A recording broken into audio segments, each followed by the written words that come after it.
Nobody had JoJo Siwa Cruise on their bingo card this year. Not a tour, not a comeback album, not a reality show, a cruise.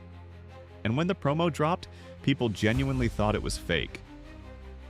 The colors were loud, the energy was extreme, and the whole thing felt like a parody of influencer culture. Except it wasn't. Royal Caribbean confirmed it.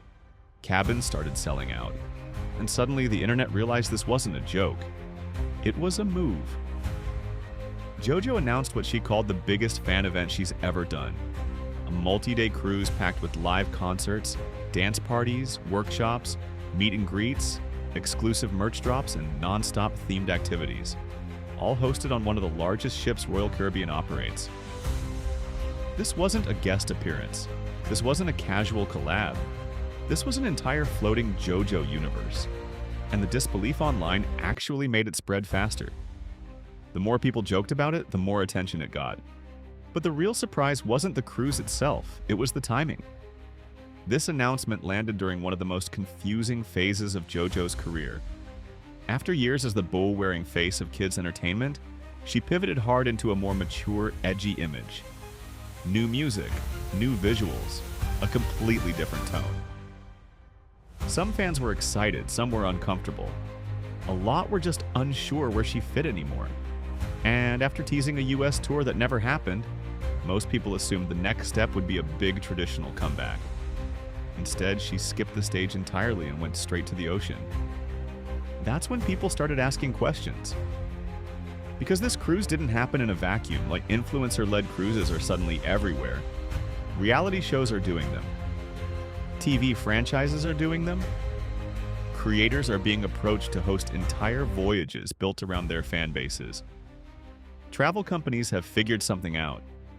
Influencers don't just sell tickets, they sell participation. Fans don't want to watch anymore, and they want to be inside the experience. And when Royal Caribbean gets involved, that's not a small experiment. They don't attach their biggest ships to ideas they aren't confident will work. But this is where things turn from surprising to chaotic. This isn't a private charter. Regular passengers will be on board, which means some people will book this cruise with absolutely no idea what they're walking into. The themed events are only accessible to fans who book through JoJo's official link, but everyone shares the same ship, the same hallways, the same pools, the same elevators, and the internet immediately latched onto that image. People imagined honeymoons colliding with bow-wearing superfans. Quiet ocean views interrupted by dance rehearsals. Adults ordering frozen drinks while JoJo music blasts nearby. It's funny, it's chaotic, and it's exactly why people can't stop talking about it. Then the prices came out, and the tone shifted again. Entry-level cabins start around $1,000 per person. The luxury suites go way higher. And those high-end rooms sold out fast. That detail matters. Because this isn't casual curiosity. This is commitment. For fans, this isn't just a vacation. It's a once-only event. A chance to fully live inside JoJo's world for several days straight. The activity list reads less like a cruise and more like a convention. Welcome parties, dance classes, Q&A sessions, photo ops, autographs, a full concert at sea. Exclusive merch that will never be sold again. Towels, hoodies, bows, all locked to this one experience. That kind of scarcity hits hard with collectors, but once the excitement settled, people remembered something uncomfortable. This isn't the first time JoJo promised a massive fan experience. Her US tour was quietly canceled, and fans never fully accepted the explanation. Officially, it was logistics. Unofficially, the narrative that stuck online was that priorities had shifted. A UK tour happened instead. Rumors filled the gap. Whether fair or not, that moment damaged trust. And suddenly, the cruise looked less like a fun idea and more like a solution. One contained event. One controlled environment. No city-to-city logistics, no postponements, no cancellations. Everything delivered in one place. That's also where her relationship started getting pulled into the conversation again. JoJo's relationship with Chris Hughes has been public for a while, but things flared up recently after a clip from Celebrity MasterChef resurfaced. In it, Chris casually mentioned being single for 3 years and not cooking for anyone. The internet ran with it immediately. Headlines flew, comment sections exploded. Then the timeline came out. The episode was filmed long before they started dating.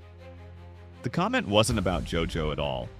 Chris later showed public support for the cruise, joking that he needed to be on board.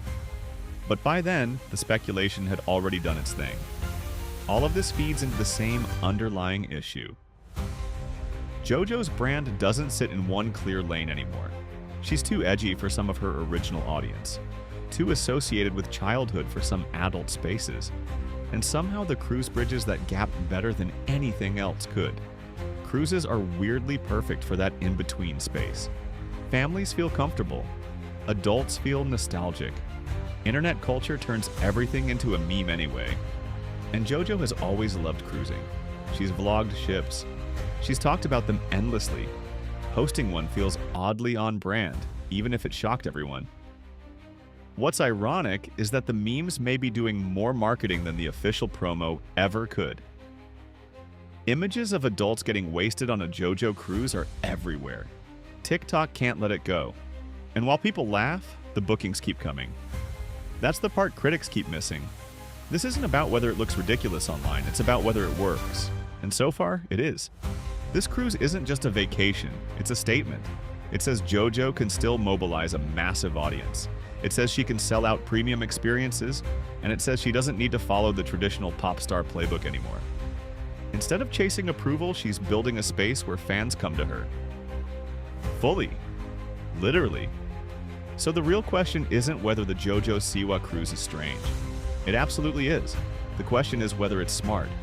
Is this the most controlled, strategic way to rebuild fan connection after a messy rebrand? Or is it a high-risk move that only works once? Because one thing is clear.